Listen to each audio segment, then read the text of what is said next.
ದಯವಿಟ್ಟು ನನ್ನ ಕ್ಷಮಿಸ್ಬಿಡು ವಾಸು. ನಾನಂತ ಪ್ರಶ್ನೆ ಕೇಳಬಾರ್ದಾಗಿತ್ತು. ಹಳೆ ಘಟನೆನ ಮನಸ್ಸಲ್ಲಿಟ್ಕೊಂಡು ಆ ರೀತಿ ಕೇಳ್ಬಿಟ್ಟೆ. ನಮ್ಮಪ್ಪ ಕೂಡ ಆ ರೀತಿ ನಡ್ಕೋಬಾರ್ದಾಗಿತ್ತು. ಪ್ಲೀಸ್ ವಾಸು, ನನಗೋಸ್ಕರ ಎಲ್ಲ ಮರ್ತ್ಬಿಡು. ನನ್ನ ಕ್ಷಮಿಸ್ಬಿಡು ವಾಸು. ಬಾ ಮನೆಗೆ ಹೋಗೋಣ ಬಾ. ಸಾಕು ನಿಲ್ಸೆ. ಯಾಕೆ ಮನೆ ಕರೀತಾ ಇದ್ಯಾ? ಓ, ನಿಮ್ಮ ಅಮ್ಮ ಇನ್ನೂ ನನಗೆ ಹೊಡೆದಿಲ್ವಲ್ಲ, ಅವರು ನನ್ನನ್ನು ಹೊಡೆಯೋದನ್ನ ನೋಡೋದಕ್ಕೆ ಆಸೆ ಪಡ್ತಾ ಇದ್ಯಾ?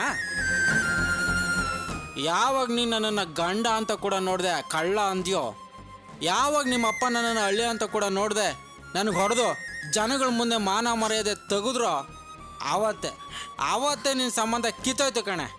ನಾನು ನಿಮ್ಮ ಮನೆಗೆ ಬರೋದಿಲ್ಲ. ಸರಿ ವಾಸು, ನೀನು ನಿಮ್ಮ ಮಾವನ ಮನೆಗೆ ಹೋಗೋದು ಬೇಡ, ನಮ್ಮ ಮನೆಗೆ ಬಾ, ಅಲ್ಲಿ ಮಾತಾಡೋಣ. ನಮ್ಮನೆ ಏನ್ ಬ್ರದರ್ ಹೀಗೆಲ್ಲ ಮಾತಾಡ್ತಾ ಇದ್ಯಾ? ಈಗ ನಿನ್ನ ಪಕ್ಕದಲ್ಲಿ ನಿಂತಿದ್ದಾರಲ್ಲ ನಿಮ್ಮಮ್ಮ, ಇವರೇ ತಾನು ಹೇಳಿದ್ದು ಯಾವಾಗ ನೀನು ಗ್ಯಾರೇಜ್ ಕಿತ್ಕೊಳ್ಳೋದಕ್ಕೆ ನೋಡಿದ್ಯೋ ಆಗಿಂದ ಈ ಮನೇಲಿ ಜಾಗ ಇಲ್ಲ ಅಂತ. ಆಗ ತಾವು ಜೊತೆಗೆ ಇದ್ರಲ್ಲ. ಈಗ ನೋಡಿದ್ರೆ ನಮ್ಮನೆಗೆ ಬಾ ಅಂತ ತುಂಬಾ ಪ್ರೀತಿಯಿಂದ ಕರೀತಾ ಇದೆಯಲ್ಲ. ನಾನು ನಿಮ್ಮ ಹತ್ರ ಬಂದಿದ್ನಾ? ನಾನು ನಿಮ್ಮನ್ನ ಏನಾದ್ರೂ ಕೇಳಿದ್ನಾ? ಯಾಕೆ ಅನಾವಶ್ಯಕವಾಗಿ ಇಲ್ಲಿಗೆ ಬಂದು ಟೆನ್ಷನ್ ಕೊಡ್ತಾ ಇದ್ದೀರಾ? ಹೋಗಿ ಇಲ್ಲಿಂದ. ನನಗೆ ಅಪ್ಪ ಅಮ್ಮ ಅಣ್ಣ ತಂಗಿ ಹೆಂಡತಿ ಮಾವ ಯಾವ ಸಂಬಂಧನೂ ಬೇಡ. ನನಗಿರೋದು ಒಂದೇ, ಟ್ರೂ ಫ್ರೆಂಡ್ಸ್. ನೀವೆಲ್ಲ ಹೊರಗಡೆ ಹೋಗೆ. ಯಾಕೆ ವಾಸು ಹೀಗೆಲ್ಲ ಮಾತಾಡ್ತಾ ಇದ್ಯಾ? ನೀನ್ ನಮ್ಮನೆಗೆ ಬರ್ದಿದ್ರು ಪರವಾಗಿಲ್ಲ, ನಿಮ್ಮ ಮನೆಗಾದ್ರೂ ಹೋಗು. ಏಯ್, ಯಾರು ನನ್ನನ್ನು ಕರಿಬೇಡಿ. ನಾನು ಬರೋದಿಲ್ಲ ಅಂತ ಹೇಳಿದ್ನಲ್ಲ. ನಾನು ಬ್ಯಾಚುಲರ್ ಆಗಿದ್ದಾಗ ತುಂಬ ಸಂತೋಷವಾಗಿದ್ದೆ. ಯಾವಾಗ ನೀನು ನೋಡಿ ಆಸೆ ಪಟ್ನೋ ಹೋಯ್ತು ಕಣೆ. ನನ್ನ ನೆಮ್ಮದಿ ಸಂತೋಷ ಎಲ್ಲ ಹಾಳಾಗೋಯ್ತು. ನಾನು ಮತ್ತೆ ಬ್ಯಾಚುಲರ್ ಲೈಫ್ನ ಶುರು ಮಾಡಾಯ್ತು. ನನಗೆ ತೊಂದರೆ ಕೊಡಬೇಡಿ, ಹೊರಡೆ. ಲೋ ವಾಸು, ಯಾಕೋ ಈ ರೀತಿಯೆಲ್ಲ ಮಾತಾಡ್ತಾ ಇದೀಯಾ? ದಯವಿಟ್ಟು ಅವ್ರ ಜೊತೆ ಹೊರಡೋ. ಲೋ ಯಾಕ್ರೋ, ನಾನು ಇಲ್ಲಿರೋದು ನಿಮ್ಗೆ ಇಷ್ಟ ಇಲ್ವೇನ್ರೋ? ಅಷ್ಟು ಬೇಗ ನಿಮಗೆ ಭಾರ ಆಗ್ಬಿಟ್ನಾ? ನೋಡಿ, ನಿಮ್ಗೆ ಇಷ್ಟ ಇಲ್ಲ ಅಂದರೆ ಹೇಳ್ಬಿಡಿ, ನಾನು ಈಗಲೇ ಫುಟ್ಪಾತ್ಗೆ ಹೋಗಿ ಮಲಗ್ತೀನಿ. ನಾನು ಹಾಗಲ್ಲ ಕಣೋ ಹೇಳಿದ್ದು. ಸರಿ ಬಿಡು, ನಿನಗೆ ಸಡನ್ ಕೋಪ ಬಂದ್ಬಿಡುತ್ತೆ. ಅಣ್ಣ, ಇವನಿರೋ ಪರಿಸ್ಥಿತಿಲಿ ನೀವೇನು ಮಾತಾಡಿದ್ರೂ ಅವ್ನಿಗೆ ಅರ್ಥ ಆಗೋದಿಲ್ಲ. ನೀವು ಹೊರಡಿ, ನಾನು ಇವನ ಜೊತೆ ಬೆಳಿಗ್ಗೆ ಮಾತಾಡಿ ಕರ್ಕೊಂಡು ಬರ್ತೀನಿ. ಹೌದಮ್ಮ, ಈಗ ಇವನಿರೋ ಸ್ಥಿತಿನಲ್ಲಿ ನಾವು ಎಷ್ಟೇ ಒತ್ತಾಯ ಮಾಡಿದ್ರೂ ಪ್ರಯೋಜನ ಇಲ್ಲ. ಬನ್ನಿ ಹೋಗೋಣ. ಹೊರಡೆ ನಡೀರಿ.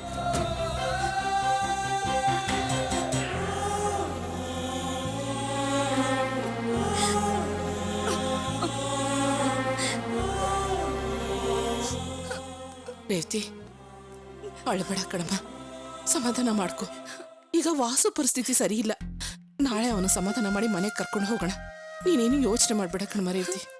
ಹೌದಮ್ಮ ರೇವತಿ, ವಾಸು ಈಗ ತುಂಬಾ ಕೋಪದಲ್ಲಿದ್ದಾನೆ. ಆ ಕೋಪದಲ್ಲಿ ಏನೇನೋ ಮಾತಾಡ್ತಿದ್ದಾನೆ. ಕೋಪ ಕಮ್ಮಿ ಆದ ಕೂಡಲೇ ಎಲ್ಲ ಸರಿ ಹೋಗುತ್ತೆ. ಅವನ ಫ್ರೆಂಡ್ಸೇ ಹೇಳಿದ್ರಲ್ಲ ನಾವು ಅವನ ಜೊತೆ ಮಾತಾಡ್ತೀವಿ ಅಂತ. ನೀನು ಸಮಾಧಾನ ಮಾಡ್ಕೊ. ಅವನ ಸಮಾಧಾನ ಆದ್ಮೇಲೆ ನಾವೇ ಕರ್ಕೊಂಡು ಹೋಗೋಣ.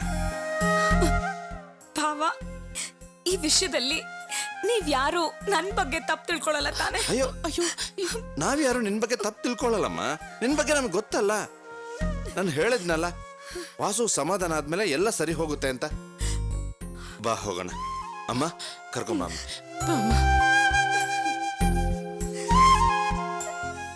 ಪೇಪರಲ್ಲಿ ಫೋಟೋ ಬಂದಿರೋದು ನೋಡಿ ನೀನ್ ಬಾಳಿ ಹೀಗಾಗೋಯ್ತಲ್ಲ ಅಂತ ನಾನು ಎಷ್ಟು ಸಂಕಟ ಪಟ್ಟೆ.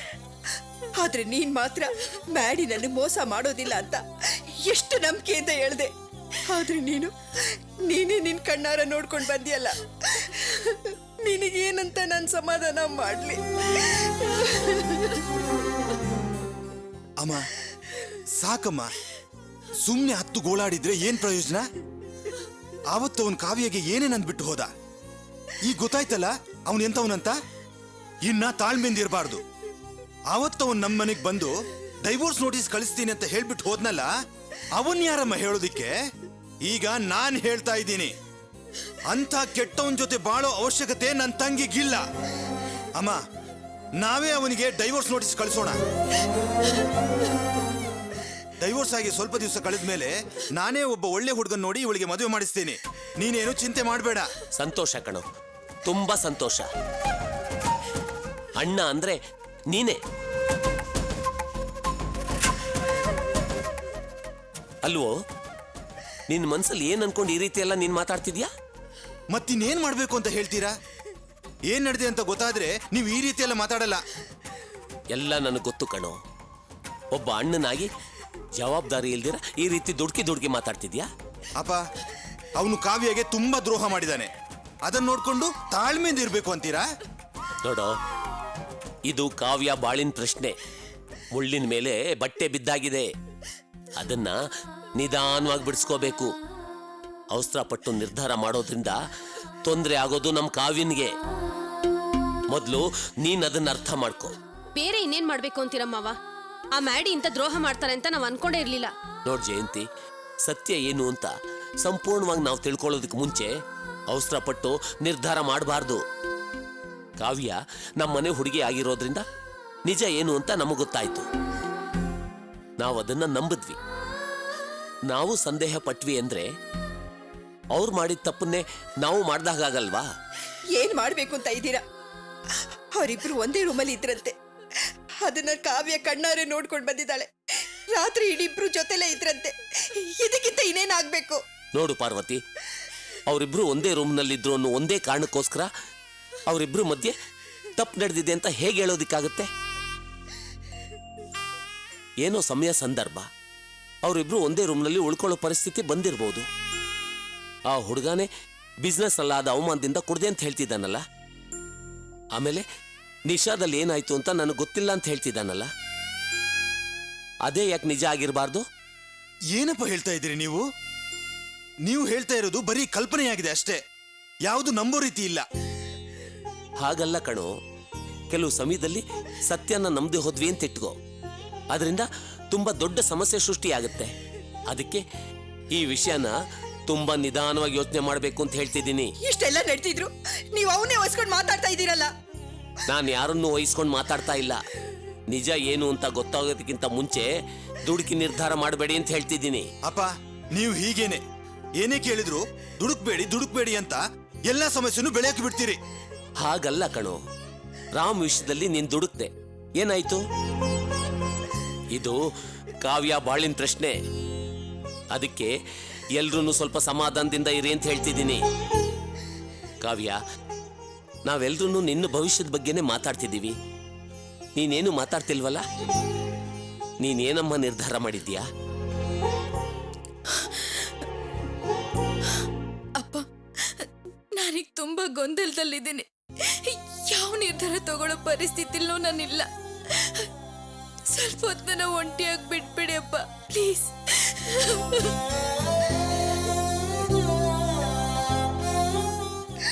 ಸರಿ ಬಿಡು ಪಾರ್ವತಿ. ಕೆಟ್ಟದ್ದೊಂದಾದ್ರೆ ಒಳ್ಳೇದೊಂದಾಗುತ್ತೆ ಅಂತ ನೀನು ಅವತ್ತೇ ಹೇಳಿದ್ಯಲ್ಲ. ಅದನ್ನು ಮನಸ್ಸಿನಲ್ಲಿ ಇಟ್ಕೊಂಡು ಗಂಡಿನ ಮನೆಯವರಿಗೆ ನಾಳೆ ಪ್ರಿಯಾನ್ ನೋಡೋದಿಕ್ಕೆ ಬನ್ನಿ ಅಂತ ಹೇಳಿದ್ದೀನಿ. ಅವರು ಬರ್ತೀವಿ ಅಂತ ಹೇಳಿದ್ದಾರೆ. ಅದಕ್ಕೆ ಬೇಕಾದ ಏರ್ಪಾಡನ್ನ ಮಾಡ್ಕೋ. ಏನಪ್ಪ ನೀವು ಯಾಕೆ ಅವಸರ ಪಟ್ಟು ಅವ್ರನ್ನ ನಾಳೆನೆ ಬರಕ್ಕೆ ಹೇಳಿದ್ರಿ? ಹಾಗಲ್ಲಪ್ಪ, ಪ್ರಿಯಾಗ್ ನಡೆಯೋ ಈ ಒಳ್ಳೆ ವಿಷಯದಿಂದಾದ್ರೂ ಕಾವ್ಯಾಗಿ ಬಂದಿರೋ ಈ ಸಮಸ್ಯೆಯನ್ನು ಮರೆತು ಎಲ್ರೂ ನೆಮ್ಮದಿಯಾಗಿರ್ಬಹುದಲ್ಲ ಅಂತ.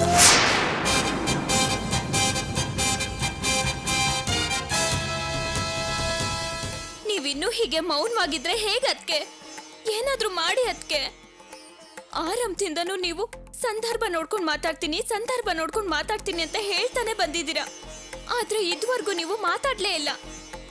ಕಾವ್ಯ ಅವಸರಪಟ್ಟು ಮಾತಾಡಿದ್ರಿಂದಾನೆ ಈಗ ಮಾವ ನಿನ್ ಮದ್ವೆ ಮಾಡೋದಕ್ಕೆ ಅವಸರ ಪಡ್ತಿರೋದು. ಸರಿ, ಅದು ಬಿಡಿ. ನಾಳೆ ಗಂಡಿನ ಮನೆಯವ್ರು ಬರ್ತಿದಾರಲ್ಲ, ಅದಕ್ಕೇನ್ ಮಾಡೋದು? ಹೆಣ್ಣು ನೋಡಕ್ ತಾನೇ ಬರ್ತಿರೋದು, ಅದಕ್ಕೆ ಯಾಕೆ ನೀನ್ ಭಯ ಪಡ್ತೀಯಾ? ಈಗ ಹೆಣ್ಣು ನೋಡಕ್ ತಾನೇ ಬರ್ತಾ ಇರೋದು. ನಿಶ್ಚಿತಾರ್ಥ ಆದ್ಮೇಲೆ ನೋಡೋಣ ಅಂತ ಹೇಳ್ತೀರಾ. ಆಮೇಲೆ ನಿಶ್ಚಿತಾರ್ಥ ತಾನೇ ನಡೀತಿರೋದು, ಮದ್ವೆಗ್ ನೋಡ್ಕೊಳ್ಳೋಣ ಅಂತ ಹೇಳ್ತೀರಾ. ಟೆನ್ಷನ್ ಮಾಡ್ಕೋಬೇಡ್ವೆ. ಕಾವ್ಯನ್ ವಿಷಯದಲ್ಲಿ ಅತ್ತೆ ಮನ್ಸು ಹೊಡೆದೋಗಿದೆ. ಈಗ ನಿನ್ ವಿಷಯ ಹೇಳಿದ್ರೆ ಅತ್ತೆ ಖಂಡಿತ ಸಹಿಸ್ಕೊಳ್ಳೋದಿಲ್ಲ, ಜೀವನೇ ಬಿಟ್ಬಿಡ್ತಾರೆ. ಅಯ್ಯೋ ದೇವ್ರೆ, ನಾನ್ ಹೀಗೆ ಅಮ್ಮಂಗೆ ಹೆದರ್ಕೊಂಡು ತೊಂದ್ರೆಗೆ ಸಿಕ್ಕಾಕೊಂಡಲ್ಲ. ನನಗೇನ್ ಮಾಡ್ಲಿ ಅದಕ್ಕೆ? ನೀನ್ ಎದ್ರುಕೋಬೇಡ. ಈ ಸಂಬಂಧ ಕೂಡ್ ಬರ್ದೇ ಇರೋದಕ್ಕೆ ಏನ್ ಮಾಡ್ಬೇಕೋ ಅದನ್ನ ನಾನ್ ಮಾಡ್ತೀನಿ. ಏನ್ ಹೇಳ್ತಾ ಇದ್ದೀರಾ ಅದಕ್ಕೆ? ಗಂಡಿನ ಮನೆಯವ್ರು ಬಂದಾಗ ನೀನು ನಾನು ಹೇಳ್ದಂಗ್ ನಡ್ಕೊ. ನಾನ್ ಏನ್ ಮಾಡ್ಬೇಕು ಅಂತ ಹೇಳಿ. ಬಂದಿರೋರ್ಗೆ ಕಾಫಿ ಕೊಡು ಅಂತ ಹೇಳ್ತಾರಲ್ಲ, ಆ ಸಮಯದಲ್ಲಿ ನೀನು ಪ್ರಜ್ಞೆ ತಪ್ತೋಳ್ತರ ನಾಟಕ ಮಾಡು. ಮಿಕ್ಕಿದ್ದನ್ನ ನಾನ್ ನೋಡ್ಕೋತೀನಿ. ನಾನ್ ಪ್ರಜ್ಞೆ ತಪ್ಪ ಹಾಗೆ ನಾಟಕ ಮಾಡಿದ್ರೆ ಈ ಸಂಬಂಧ ಕಿತ್ತು ಹೋಗುತ್ತಾ? ನೀನ್ ಪ್ರಜ್ಞೆ ತಪ್ಪಿದ ಕೂಡ್ಲೆ ನಿನ್ ಆರೋಗ್ಯ ಸರಿ ಇಲ್ಲ, ನಿನ್ಗೇನೋ ತೊಂದರೆ ಇದೆ ಅಂತ ನಾನು ಹೇಳ್ತೀನಿ. ಹಾಗ ಹುಡ್ಗನ್ ಕಡೆಯವರು ಈ ಹುಡ್ಗಿಗೇನೋ ಕಾಯಿಲೆ ಇದೆ ಅಂತ ಹೊರಟೋಗ್ತಾರೆ. ಆಮೇಲೆ ಸ್ವಲ್ಪ ದಿನ ಮನೇಲಿ ನಿನ್ ಮದ್ವೆ ವಿಷಯ ತೆಗಿಯೋದೇ ಇಲ್ಲ. ನಿನಗೇನಾಯ್ತು ಅಂತ ಆಸ್ಪತ್ರೆಗೂ ಮನೆಗೂ ಓಡಾಡ್ತಿರ್ತಾರೆ. ಇದ್ರ ಮಧ್ಯೆ ಕಾವ್ಯ ಸಮಸ್ಯೆ ಕೂಡ ಒಂದ್ ನಿರ್ಧಾರಕ್ಕೆ ಬಂದಿರುತ್ತೆ. ಆಮೇಲೆ ನಾನು ನಿನ್ ವಿಷಯನ ಸಮಯ ನೋಡ್ಕೊಂಡು ಮಾತಾಡ್ತೀನಿ. ನಿಮ್ ಐಡಿಯಾ ಏನೋ ಸರಿಯಾಗೇ ಇದೆ ಅದಕ್ಕೆ. ಇದೆಲ್ಲ ನಾವ್ ಅನ್ಕೊಂಡ್ ಹಾಗೆ ನಡೆದ್ರೆ ಸರಿ. ಖಂಡಿತ ನಾವು ಅನ್ಕೊಂಡಾಗೆ ನಡೆಯುತ್ತೆ ಕಣೆ. ನೀನ್ ಮಾತ್ರ ನಾನು ಹೇಳ್ದಾಗೆ ನಡ್ಕೋಬೇಕು. ಅರ್ಥ ಆಯ್ತಾ?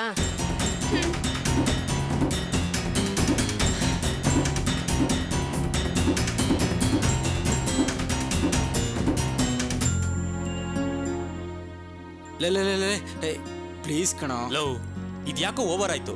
ನಿನ್ನನ್ನು ನಮ್ಮ ಜೊತೆಲಿ ಇಟ್ಕೊಂಡಿರೋದೇ ದೊಡ್ಡ ವಿಷಯ. ಅದರಲ್ಲಿ ಕುಡಿಯೋದಕ್ಕೆ ಬೇರೆ ದುಡ್ಡು ಕೊಟ್ಟು ನಿನಗೆ ಯಾಕೋ ಹಗ್ಲು ರಾತ್ರಿ ಅಂದೆ ನಮಗೆ ಟಾರ್ಚರ್ ಕೊಡ್ತಾ ಇದ್ಯಾ? ಲೋ, ಏನ್ ಬೇಕಾದ್ರೂ ಹೇಳ್ರೋ, ನನಗೆ ಕುಡಿದೇ ಇರೋದಕ್ಕೆ ಆಗ್ತಾ ಇಲ್ಲ. ಒಂದ್ 100 ರೂಪಾಯಿ ಕೊಡ್ರೋ. ಲೇ, ನಮ್ಮ ಹತ್ರ ಎಲ್ಲೋ ಬರುತ್ತೆ ದುಡ್ಡು? ಇವನೊಂದು 6,000 ರೂಪಾಯಿ ಸಂಬಳ ತಗೋತಾನೆ, ಇವನೊಂದು 7,000 ತಗೋತಾನೆ. ನನಗೊಂದು 7,000 ಬರುತ್ತೆ. ಅದರಲ್ಲಿ ಮನೆ ಬಾಡಿಗೆ ಕಟ್ಕೊಂಡು ಊರು ಕಳ್ಸ್ಕೊಂಡು ಊಟದ ಖರ್ಚೆಲ್ಲ ನೋಡ್ಕೋಬೇಕು. ಇಷ್ಟೆಲ್ಲ ಖರ್ಚಿರುತ್ತೆ ಕಣೋ, ಅರ್ಥ ಮಾಡ್ಕೋ. ಲೋ, ನಿಮ್ಮನ್ನೆಲ್ಲ ನಂಬ್ಕೊಂಡೇ ತಾನೆ ನಮ್ಮ ಅಣ್ಣ ನಮ್ಮ ಅಮ್ಮ ಬಂದು ಕರೆದ್ರು ನಾನು ಬರೋಲ್ಲ ಅಂತ ಹೇಳಿದ್ದು. ನೀವೇ ಹೀಗೆ ಹೇಳಿದ್ರೆ ಹೇಗ್ರೋ? ನೀನು ಯಾರೋ ಹೋಗ್ಬೇಡ ಅಂತ ಹೇಳಿದ್ದು, ನಾನೇ ಹೇಳ್ದೆ ತಾನೆ ಅವ್ರ ಜೊತೆ ಹೋಗು ಅಂತ. ಲೇ ವಾಸು, ನಿಂಗೆ ಕುಡಿಯೋದಕ್ಕೂ ತರ್ಸ್ಕೊಟ್ಟು ಊಟನೂ ಹಾಕಿದ್ದು ತಪ್ಪು ಅಂತ ನಮ್ಗೆ ಈಗ ಗೊತ್ತಾಗ್ತಾ ಇದೆ. ಇವ್ನು ಯಾವಾಗ್ಲೂ ಹೀಗೆ ಕಣೋ. ಮದುವೆಕ್ಕಿಂತ ಮುಂಚೆ ನಮ್ಮ ಹತ್ರ ದುಡ್ಡು ಇಸ್ಕೊಂಡು ಖರ್ಚು ಮಾಡ್ತಾ ಇದ್ದ. ಮದುವೆ ಆದ್ಮೇಲೆ ಹೆಂಡತಿಗೂ ಸೇರ್ಸ್ ದುಡ್ಡು ಇಸ್ಕೊಂಡು ಖರ್ಚು ಮಾಡ್ತಾ ಇದ್ದಾನೆ. ಇವ್ನು ಹೀಗೆ ಇರ್ತಾನೆ, ಬದಲಾಗೋದೇ ಇಲ್ಲ. ಲೋ, ನೀವ್ ಏನ್ ಬೇಕಾದ್ರೂ ಹೇಳ್ರೋ, ಪರವಾಗಿಲ್ಲ. ಆದ್ರೆ ದುಡ್ಡಿಲ್ಲ ಅಂತ ಮಾತ್ರ ಹೇಳ್ಬೇಡ್ರಿ ಕಣ್ರೋ. ಪ್ಲೀಸ್ ಕಣ್ರೋ, ಒಂದ್ 100 ರೂಪಾಯಿ ಕೊಡ್ರೋ. ನೋಡೋ, ಇಷ್ಟು ದಿವಸದ ಫ್ರೆಂಡ್ಶಿಪ್ಗೆ ಬೇಕಾದ್ರೆ ಇಲ್ಲಿ ಇದ್ಕೋ. ಆದ್ರೆ ದುಡ್ಡು ಗಿಡ್ಡಿ ಎಲ್ಲ ಕೇಳಿ ಟಾರ್ಚರ್ ಕೊಡ್ಬೇಡ. ಲೇ ಬಂದ್ರೋ ನಡಿ. ಲೋ, ವಿಶಾಲ್, ಚೇತನ್ ನಿಂತ್ಕೊಳ್ರೋ. ಲೋ ಪ್ಲೀಸ್ ಕಣ್ರೋ. ವಿಶಾಲ್, ಚೇತನ್. ಛೇ.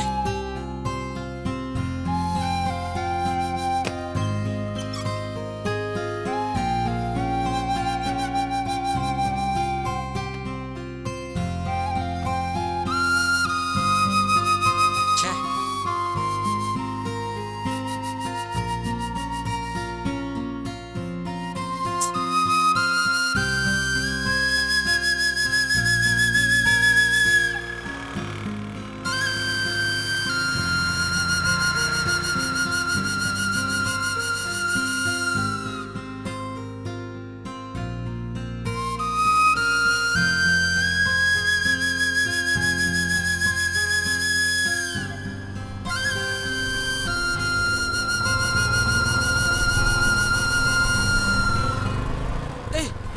ನಿಲ್ಸಿ ಕೆಂಪ.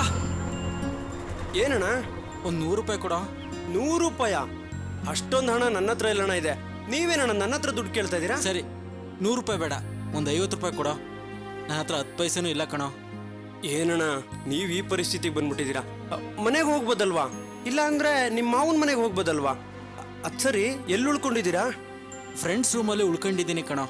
ದಿನ ಖರ್ಚಿಗೆ ಅವರೇ ದುಡ್ಡು ಕೊಡ್ತಾ ಇದ್ರು. ಇವತ್ತಿದ್ದಕ್ಕಿದ್ದಂಗೆ ಕಾಸಿಲ್ಲ ಅಂದ್ಬಿಟ್ರು. ಒಂದು ಕ್ವಾರ್ಟರ್ ಕುಡಿಲೇಬೇಕು ಕಣೋ. ನೋಡು, ಕೈಯೆಲ್ಲ ನಡುಗ್ತಾ ಇದೆ ಕಣೋ.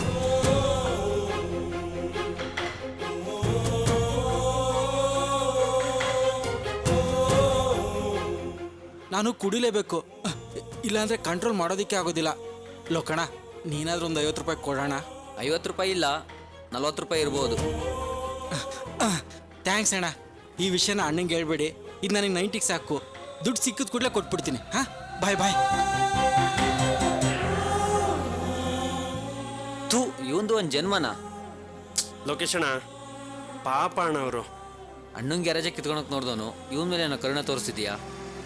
ಲೋಕೇಶಣ್ಣ, ಅಣ್ಣನಿಗೆ ಅವ್ರ ಮೇಲೆ ತುಂಬಾ ಪ್ರೀತಿ ಇದೆ. ಅಣ್ಣನಿಗೆ ವಿಷಯ ಹೇಳೋದು ಬೇಡ. ಸರಿ ನಡಿ, ಟೈಮ್ ಆಯ್ತು, ಹೋಗೋಣ.